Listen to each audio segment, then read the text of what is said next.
अस्सलाम वालेकुम नाज़रीन, प्रोग्राम क्लोजिंग आवर में खुश आमदेद। मैं हूं इरफान हैदर। कौमी असम्बली में पीपल्स पार्टी का शदीद एहतजाज और ऐवान से वॉकआउट किया गया। हुकूमती इत्तेहादियों के दरमियान कशीदगी बढ़ने लगी है। पीपल्स पार्टी के माफी के मुतालबे पर वजीर आला पंजाब मरियम नवाज का साफ इनकार। कहा माफी वो तर्जुमान मांगे जिसने आफत के वक्त पंजाब पर तनकीद की। दूसरी जानिब आजाद कश्मीर में पुरतशद्दुद मुजाहरे, 6 शहरी और 3 पुलिस एहलकार जाँ भक हो गए। 72 एहलकार और दर्जनों मुजाहिरीन भी जख्मी हैं। हुकूमती मुज़ाकराती टीम अवामी एक्शन कमेटी से बातचीत में अब तक मसरूफ है। इस्लामाबाद प्रेस क्लब पर पुलिस का धावा और साफियों पर तशद्दुद। साफती तंजीमों का बुलगीर एहतजाज। क्या सियासी महाजराई मजीद बढ़ेगी? क्या आजाद कश्मीर में हालात संभल पाएंगे और अवामी मसाइल कब संजीदगी से हल होंगे? इन्हीं मौजूआत पर आज हम कोशिश करेंगे प्रोग्राम में बात करने की। शनीला अमार साहिबा तजियाकार हैं, हमारे साथ मौजूद हैं। सैयद मसूद रजा साहब मारूफ एंकर पर्सन हैं, हमारे साथ मौजूद हैं। और तहरीक इंसाफ से हमें ज्वाइन किया है रिजवान खानजादा साहब ने। आप तीनों का बहुत शुक्रिया। मैं रिजवान खानजादा साहब आपसे आगाज कर लेता हूं। पहले हम तकरीबन रोजाना की बुनियाद पर डिस्कस करते हैं। तहरीक इंसाफ ने यह कह दिया, बानी पीटीआई ने वो कह दिया। आज प्रोग्राम हम शुरू कर रहे हैं हुकूमती मसाइल पर। हुकूमत की अहम इत्तेहादी, सबसे बड़ी इत्तेहादी जमात पाकिस्तान पीपल्स पार्टी, अब लगता है कि इत्तेहाद जो है वो यहां तक तो सही चला, अब आगे मसाइल हो रहे हैं। ये मसाइल पानी के मामले पर हुए थे, पहले हमने देखा था नहरी मामलात पर, और उसके बाद आजाद कश्मीर में जो कुछ हो रहा है वो भी जाहिर है उसे इग्नोर नहीं किया जा सकता। किस तरह मिस हैंडल किया गया, तो आप इस मामले को कैसे देख रहे हैं? दूर से बैठ के एंजॉय कर रहे हैं या तशवीश का इजहार कर रहे हैं या हुकूमत को कोई सलाह भी देना चाहते हैं? बिस्मिल्लाहिर्रहमानिर्रहीम। साहब इंजॉय नहीं करना चाहते इस चीज को हम, लेकिन आपने 3 बातें की इसमें। पहली बात ये कि असेंबलियों में लड़ रहे हैं, पाकिस्तान पीपल्स पार्टी और नून लीग असेंबलियों में लड़ रही है। ये 47 की हुकूमत है, मांग तांग की ये हुकूमत बनाई गई है। और जब 47 की हुकूमत बनाई जाती है तो उसके अंदर अवाम का मैंडेट चोरी किया जाता है, अवाम का हकूक मारकर अवाम की जो राय होती है उसको आप अपनी राय उसके ऊपर जब मुसल्लत कर देते हैं और फिर हुकूमत बनाते हैं, तो ऐसे ही ड्रामे चलते रहते हैं और ये चलता रहेगा। ये कोई पहली बार नहीं हुआ हुकूमत असेंबली में लड़ाई झगड़ा हुई। फिर बात की आपने पानी चोरी करने की। बिल्कुल सबसे पहले सिंध से आवाज मैंने उठाई थी इसके ऊपर, और मैंने बताया था कि जी ये कॉर्पोरेट फार्मिंग जो हो रही है वो भी सिंध में हो रही है। 687 कंपनियां भी जो है वो रजिस्टर्ड कराई गई हैं। उसके बाद दावेजी गारों से लेके फार्मिंग शुरू हो गई है, पानी खत्म हो गया है। फिर ये किनाल का मामला, पहले आसिफ अली जरदारी साहब ने इसको ओके किया और फिर उसके बाद पीपल्स पार्टी ने ही ये शोर करवाया सबसे, और आखिरी में उसका क्या हाल हुआ वो भी आपने देख लिया कि जी ये पानी का मामला साइन हो गए, दस्तखत हो गए, लेकिन मेरी इंफॉर्मेशन के मुताबिक अभी तक ये रुका नहीं है। अब आ जाएंगे आजाद कश्मीर। आजाद कश्मीर किसका है? आजाद कश्मीर पाकिस्तान का है, हुकूमत मुस्लिम लीग नून की है। कश्मीरी अगर आवाज उठाएं, अपने हकूक मांगे, बिजली के बिलों के खिलाफ, पानी के खिलाफ, महंगाई के खिलाफ, तो आप उसको दहशतगर्द करार दे दें, आप उन पर गोलियां चलाएं। यानी ये बंदूकें, ये गोलियां आपने इस हुकूमत की नहीं है, ये अवाम के टैक्स का पैसा है। हमारे ही टैक्स से आप बंदूकें खरीदें, हमारे ही टैक्स से आप गोलियां खरीदें, और यही बंदूकें, यही गोलियां आप जो है पाकिस्तान की आवाम पे इस्तेमाल करें, चाहे वो आवाम पीपल्स पार्टी की हो, नून लीग की हो, पीटीआई की हो या किसी और जमात की हो। तो पाकिस्तान तहरीक इंसाफ इसकी शदीद मजम्मत करती है। हमारा पैसा, हमारा टैक्स, हम पे ही जुल्म। ये महंगाई के लिए उठाया है ना उन्होंने, कोई आजादी की तहरीक नहीं चलाई है, कोई कश्मीर को पाकिस्तान से अलग करने की तहरीक नहीं चलाई है। आप उसको दहशतगर्द कह दें, आपके बड़ा आसान फार्मूला है, साफी भी दहशतगर्द हैं, बिजली चोरी करने वाला भी। रिजवान खानजादा साहब, जो तशवीश की बात है ना वो ये है कि महंगाई, आजाद कश्मीर के अवाम उस पर एहतजाज कर रहे हैं, पूरे मुल्क से सबसे सस्ता सब कुछ मिल रहा है उन्हें। ये क्या सस्ता मिल रहा है मुझे बताएं ना आप। सब्सिडी आप बिजली का रेट ही देख लें सर, हमें भी देना चाहिए इंसान की।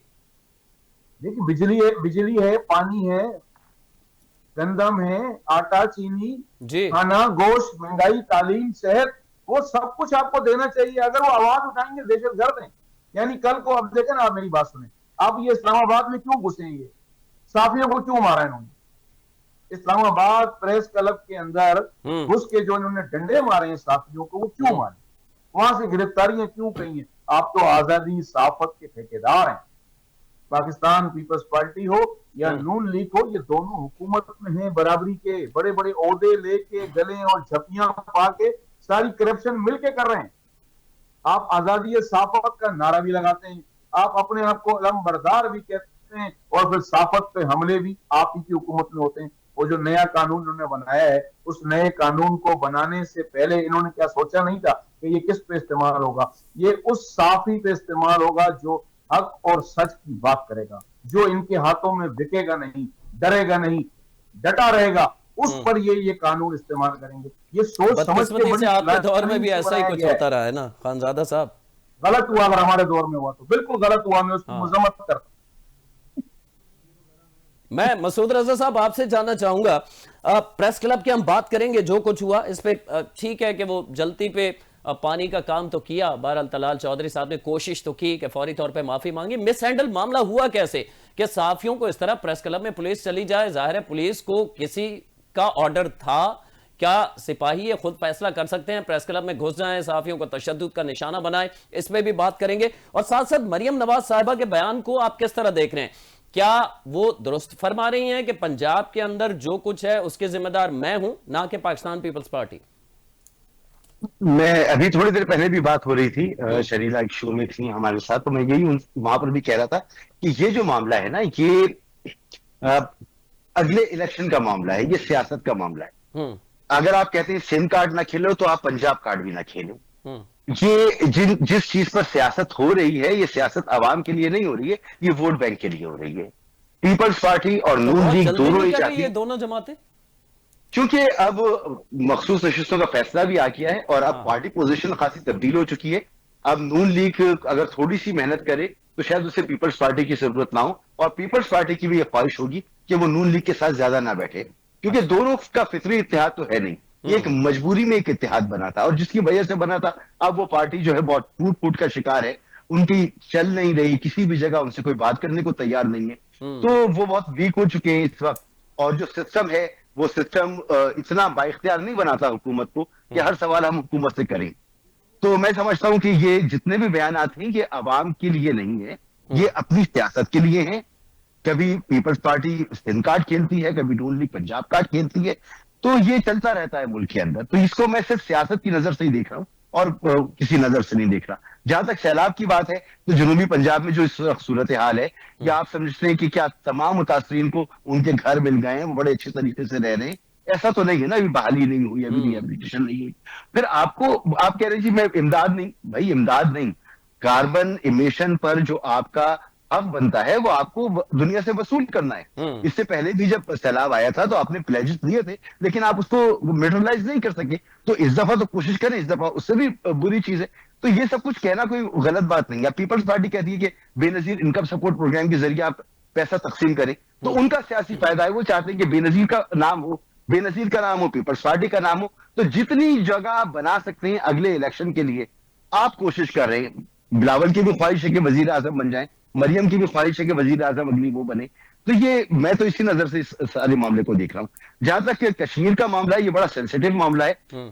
मैं खानजादा साहब से बिल्कुल इस पर इत्तेफाक नहीं करूंगा, दस होकर उनसे माजरत चाहता हूं, मैं आपसे इत्तेफाक नहीं करूंगा कि देखिए कश्मीर ना पाकिस्तान का है ना हिंदुस्तान का है, कश्मीर कश्मीरियों का है। कश्मीर एक डिस्प्यूटेड इलाका है, कश्मीर में इलेक्शन होता है, कश्मीर में उनकी अपनी असेंबली मौजूद है, कश्मीर में उनका अपना निजाम है। पाकिस्तान का ठीक है, दाखिला के मामला पाकिस्तान देखता है, सिक्का पाकिस्तान का चलता है, खारजा के मामला पाकिस्तान देखता है, पाकिस्तान कश्मीरियों को सपोर्ट देता है। हम इंतजार कर रहे हैं कि उन्हें हक खुद इरादियत मिले भारत की तरफ से, तो फिर वो जो फैसला करना चाहे कर लें। हम उन्हें एक सब्सिडी दिया करते थे, बदकिस्मती से हमारी जो माशी सूरत हाल है वो कोरोना के बाद, चाहे वो पीटीआई की हुकूमत हो, चाहे वो दीगर हुकूमतें हो, हमारी सिचुएशन अच्छी नहीं है। और अगर आप पिछले 15 साल का ट्रैक रिकॉर्ड उठा के देखें तो हमारे यहाँ इन्वेस्टमेंट नहीं आ रही, हम दहशतगर्दी का शिकार हैं, हमारे यहाँ क्लाइमेट चेंज के इशू है, हमारी इकोनॉमी स्टेबल नहीं हो रही है, हमारे सियासी अदम इस्तेहकाम रहता है। तहरीक इंसाफ के दौर में भी यही रहा, लोग जेलों में जाते थे, पकड़े जाते थे, सहाफियों को ऊपर तशद्दुद किया जाता था, उनको गोलियां तक मारी जाती थी। तो ये उस वक्त से चल रहा है। तो मुल्क का जब ये निजाम है तो इसमें अब पाकिस्तान इस काबिल नहीं रहा, उसकी मईशत इस काबिल नहीं रही कि वो इतना टैक्स जमा कर सके कि अपने खर्चे पूरे कर सके, ना कि वो अब सब्सिडी दे सके। जो हमारा मुआहिदा है IMF से, उसमें हमने उनको लिख के दिया है कि हम सब्सिडीज नहीं देंगे। तो कश्मीर में आप सब्सिडीज देते थे, अब सब्सिडीज नहीं दे पा रहे। तो पूरे मुल्क को जिस तरह से हुकूमत ट्रीट करती है, अब कश्मीरियों को भी समझना चाहिए कि हमने पाकिस्तान ने दामे दरमे सुपने हर तरह से अपना उनका साथ दिया है। हमारी खारजा पॉलिसी उनकी उनकी हक खुद इरादियत के लिए उनकी खुद इरादियत उसका एक मेन पिलर है जिसके लिए हम कोशिश करते रहें। तो कभी अगर ये मुश्किल वक्त है तो ये नहीं होना चाहिए। और अभी ये भी हम नहीं कह सकते कि ये वाकई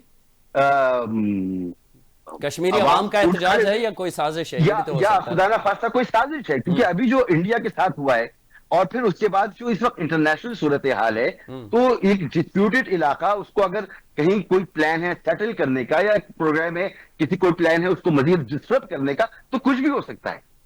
तो इसलिए हमें एहतियात से काम लेना चाहिए। साफियों के साथ जो कुछ हुआ बिल्कुल उसकी मजम्मत नहीं होना चाहिए, लेकिन इसको इतनी हवा नहीं देनी चाहिए कि खुदा न खास्ता आप इसे मकबूजा कश्मीर से मिलाने लगे। मकबूजा कश्मीर की सूरत हाल बिल्कुल मुख्तलिफ है। वहां उन्होंने उसको अपने अंदर जम कर लिया है, हमने जम नहीं किया। हम अभी भी इंतजार कर रहे हैं कि उन्हें इस्तिफ़ावी राय मिले और वो अपना हक़ खुद इरादियत इस्तेमाल करें।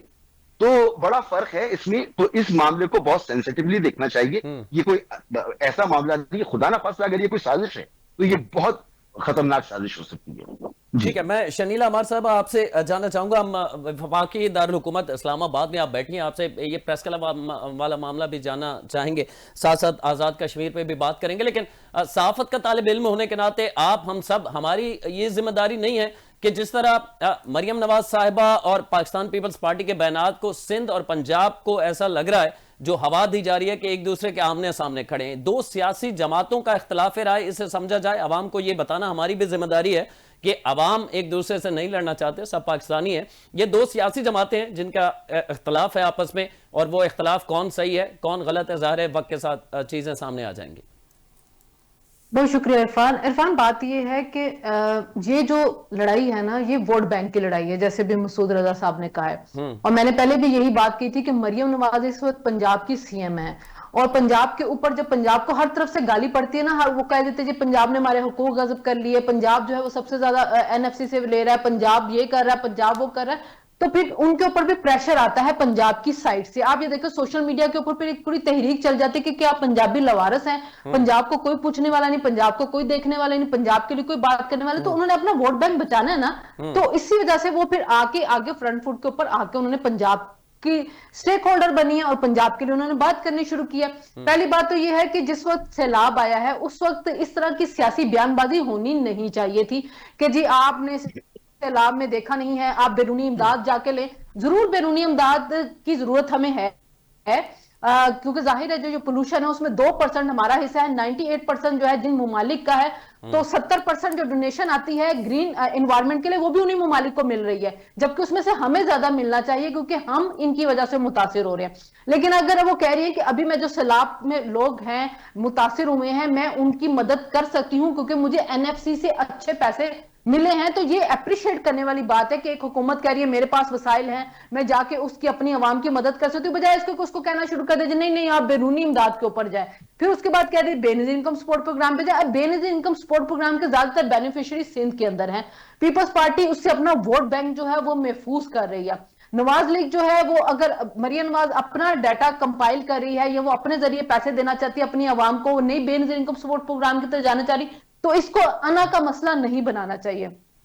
तमाम जमातों को मिलकर काम करना चाहिए। बहुत बड़ा डिजास्टर इस मुल्क के अंदर आया है, लाखों लोग आपके बेघर हुए हैं, आपने उनकी आबादगारी करनी है बजाय इसके कि एक दूसरे के ऊपर इल्जाम शुरू कर दिए जाए। तो ये सियासत है, वोट बैंक की है। बिलावल ने पंजाब में आना है, पंजाब से वोट लेना, पंजाब में उसका वोट बैंक नहीं है, तो उनको ये लगा कि ये मौका है जिसपे हम सियासत खेल सकें, मरियम नवाज के ऊपर तनकीद करें, पंजाब के ऊपर बात करें, तो वो पंजाब कार्ड की तरफ भी चले गए। सिंध वाले पानी को लेकर सिंध कार्ड की तरफ चले जाते हैं। होती ये बयानबाजी है, सियासत है, अपना अपना वोट बैंक है। जहां अगर कश्मीर की बात है देखिए, कश्मीर की बात मैं फिर मसूद रजा साहब से एग्री करूंगी बिल्कुल, कि कश्मीर में एक तो हम हुकूमत को अप्रिशिएट करते हैं कि उन्होंने कमेटी बनाई है, वो गई है जाके मामलात को देख रही है। लेकिन मुझे आप ये बताएं इरफान, कि मैं 48 रुपए का पर यूनिट बिजली का बिल दे रही हूँ, कश्मीरियों को वो 3 रुपए का मिल रहा है, उनको आटा हमसे सस्ता मिल रहा है, उसके बाद उनकी क्या डिमांड है जी, टैक्स में छूट दे दे। मुझे तो टैक्स में छूट नहीं मिलती, मैं तो तनख्वाह लेती हूँ, तो मेरे तो टैक्स हर साल बढ़ रहा होता है ना उसके ऊपर। 4 से 6 रुपए कश्मीरी के लिए यूनिट है पीक टाइम में भी, और हमारे लिए जो है जी, वो 48 से लेकर हमारे 72 तक पहुंच जाता है पर यूनिट। बिल्कुल ऐसा ही, बिल्कुल ऐसा ही है। हमें टैक्सों के ऊपर कोई छूट नहीं मिल रही है। हमें वो एक एक बंदे का नाम लेते हैं कि इसको नौकरी दिला दें, आप इसके मराद खत्म कर दें, आप हमारा फ्री निजाम कर दें सेहत का, आप फ्री निजाम कर दें तालीम का। तो ये सारी चीजें तो पाकिस्तानियों को तो मिल नहीं रही जो टैक्स दे रहे हैं। आप टैक्स की छूट भी चाह रहे हैं, सारी फैसिलिटीज भी चाह रहे हैं। मुझे ये लग रहा है कि एक्शन कमेटी के पीछे हमें भी देखना चाहिए कि हिडन हैंड्स कौन से हैं। अगर आपका एहतजाज था तो पुरअमन होना चाहिए ना। जो इतना पुलिस का वर्कर हमने जख्मी होते देखा है, जो सिविल लोग शहीद होते देखे, ये सारा कुछ भी तो वहां पे हो रहा है। फिर जिस तरह इंडिया की आप खबरों को मॉनिटर करें, वहां पे इसको बड़ा बढ़ा चढ़ा के बताया जा रहा है, वहां पे बड़ी इस पे खुशियां मनाई जा रही हैं। वहां पे वो पाकिस्तान को अपने मकबूजा कश्मीर और आजाद कश्मीर का फर्क देखें आप, कि वो दुनिया की सबसे बड़ी जेल बनी हुई है, हजारों लोग वहां पे शहीद हो चुके हैं, औरतों के जेलों के अंदर रेप हो चुके हैं। और आप आजाद कश्मीर के लोगों के बारे में जो एक एहतजाज करने निकले हैं, जिसके ऊपर हुकूमत पहुंच गई है, इतनी बड़ी उन्होंने कमेटी बना दी, उसे मुज़ाकरात करें, वहां पे 370 और 35A रिवोक कर दिया है, मकबूजा कश्मीर का कोई सुनवाई नहीं हो रही, तो आप उसको आजाद कश्मीर को मकबूजा कश्मीर से मिला रहे हैं, बिल्कुल भी जस्टिस नहीं है। बाकी जो सहाफियों की बात है, देखिए सहाफियों के साथ हर दौर में यही कुछ होता है इरफान, हमने हर दौर में देखा है। उनको डंडे भी पड़ जाते हैं, उनको गोलियां भी लगी हैं, उनको नौकरियों से भी निकाला जाता है, वो जलसे कवर करने आते हैं तो उनको बोतलें मारी जा रही होती हैं, चैनलों के ऊपर जो है वो हमले भी हुए हैं। सहाफियों के साथ हर दौर में ये हो रहा होता है। अब अच्छी बात ये होगी कि मोहसिन नकवी अगर एक कमेटी बिठाएं और उसको फाइंड आउट करें कि गलती किसकी है। देखिए, हम सहाफी भी नहीं कहते कि हम मुकद्दस दाएं, हमें हर तरह की छूट दे दें, हम जो कुछ मर्जी करते हैं, लेकिन अगर गलती पुलिस वालों की है तो फिर उनको अकाउंटेबल ठहराना चाहिए। ठीक है, अब मैं रिजवान खानजादा साहब, ये एक्शन कमेटी एक ताजरों की एक कमेटी बनती है, वो अपने मामलात, पहला एहतजाज उन्होंने 2023 में हल्का फुल्का किया, फिर 2024 का थोड़ा बड़ा एहतजाज किया, फिर अब ये एहतजाज, आप नहीं समझते कि इसको चेक करने की जरूरत है? जिस तरह तहरीक इंसाफ इसे सोशल मीडिया के ऊपर बाकायदा हुकूमत नाकाम हो गई, हुकूमत ने मकबूजा कश्मीर बना दिया, इस किस्म की बातें हो रही हैं, तो इसे चेक करना चाहिए कि आया ये एहतजाज पुरतशद्दुद क्यों हुआ? पुलिस वाले कोई इथोपिया से या कहीं और से नहीं आए थे, वो वहीं के शहरी हैं, पाकिस्तान के रहने वाले हैं, उन पे तशद्दुद, मतलब आप डंडों से मार मार के 3 पुलिस एहलकारों को शहीद कर दिया गया, बड़ी तादाद सिविलियंस की है। तो इस तरह बिल्कुल ही उन जो अवामी एक्शन कमेटी है उसके साथ खड़े हो जाना तहरीक इंसाफ, आप नहीं समझते कि बहुत जल्दबाजी से काम लिया तहरीक इंसाफ ने? तहरीक इंसाफ ने क्या किया इसके लिए, आप मेरे को ये दिखाएं ना, तहरीक इंसाफ ने क्या किया? आप तहरीक इंसाफ को जरा सोशल मीडिया पे जाके देखें ना सर। मैं आपसे ही तो बोल रहा हूँ, तहरीक इंसाफ ने क्या किया है मुझे बताएं। तहरीक इंसाफ ये कह रही है कि मकबूजा कश्मीर वाली हालत बना दी है, आजाद कश्मीर में भी मौजूदा हुकूमत जो है सारे पैगाम सुने, हमने सोशल मीडिया भी देखा है, हमने सब कुछ देखा है। देखिए, मैं आपको एक चीज क्लियर कर दूं बात, कि सोशल मीडिया को लेकर आप हर चीज तहरीक इंसाफ पर डाल दें। अच्छा, हर चीज तहरीक इंसाफ पर डाल दें कि तहरीक इंसाफ ने ये कर दिया, तहरीक इंसाफ ने ये कर दिया। मेरे भाई, मैं बताना चाहता हूँ, जैसे मसूद रजा साहब ने बोला ना कि जी ये मामला ही कुछ और है, कश्मीर का मामला कुछ और है, कश्मीर से हमारा ताल्लुक ही नहीं है, कश्मीर पाकिस्तान का हिस्सा ही नहीं है, कश्मीर में हमारी मुदाखलत ही नहीं है, कश्मीर का वजीर आजम अलग है, असेंबलियां अलग है, वहां की फौज अलग है, पुलिस अलग है, सब कुछ अलग है। तो हम फिर ये रोना क्यों रो रहे हैं? फिर वो सब्सिडी हमसे क्यों मांग रहे हैं? हमसे वो टैक्स फ्री क्यों मांग रहे हैं? कश्मीर आजाद है ही नहीं, कश्मीर पे हुकूमत ही हमारी है, तो हम उसको कैसे बरी जुम्मा कह दें? गोलियां किसने चलाई? आपने आवाम नहीं मारी। सर, उनके सिक्योरिटी की जिम्मेदारी तो हमारी है ना, ये पाकिस्तान साथ खड़ा हुआ है तो कश्मीर आजाद है ना। सर, पाकिस्तान खड़ा हुआ है तो पाकिस्तान आज से नहीं खड़ा हुआ, पाकिस्तान 78 ईयर से खड़ा हुआ है। लेकिन ये गोलियां चलाने का, गोलियां मारने का, आवाम को कत्ल करने का अख्तियार किसने दिया आपको? एहतजाज तो बलूचिस्तान में होते हैं, वहां भी गोलियां मारते हैं आप। एहतजाज तो KPK में होते हैं, वहां भी गोलियां चलाते हैं। एहतजाज इस्लामाबाद में होते हैं, आप वहां भी गोलियां चलाते हैं। यानी जो जो जो कहीं भी अगर अपने हक की सच की आवाज उठाएगा, आप उसको गोलियां मार देंगे, आप उस पर गोलियां चला देंगे, आप उसको दहशतगर्द करार दे देंगे, आप उसको इंडिया का एजेंट बना देंगे। वो इंडिया का वजीर आजम मोदी चल के यहाँ पर घर में आ जाता है, उस वक्त नवाज शरीफ जो है ना वो इंडिया का एजेंट नहीं बना। आज आपने तहरीक इंसाफ को एजेंट बना दिया, तहरीक इंसाफ कश्मीर की हिमायत करती है और तहरीक इंसाफ गद्दार हो गई, इमरान खान भी गद्दार हो गया। ये जो इल्जामात हैं कि सोशल मीडिया, मैंने ऐसा कुछ नहीं कहा, मैंने किसी को गद्दार डिक्लेयर नहीं किया साहब। मैं सिर्फ ये कह रहा हूँ कि हुकूमत ने क्या किया, हुकूमत ने क्या किया, मतलब कहने का मकसद यही है ना कि हुकूमत ने मुज़ाकराती कमेटी भेजी, हुकूमत ने संजीदा लोगों को भेजा, उनके साथ बैठ के वो बात कर रहे हैं। अभी कुछ घंटों में नतीजा आने की तवक्को है, दूसरी तीसरी बैठक हो रही है। मुज़ाकरात आपको सब कुछ होने के बाद करने पड़े। जब आवाम सड़कों पे आ जाती है, लोग मर जाते हैं, जख्मी हो जाते हैं, मीडिया इसको उठा लेता है, उसके बाद पॉसिबिलिटी नहीं थी ना खानजादा साहब, अगर मजीद वो सब्सिडी मांगेंगे तो रियासत कहां से दे।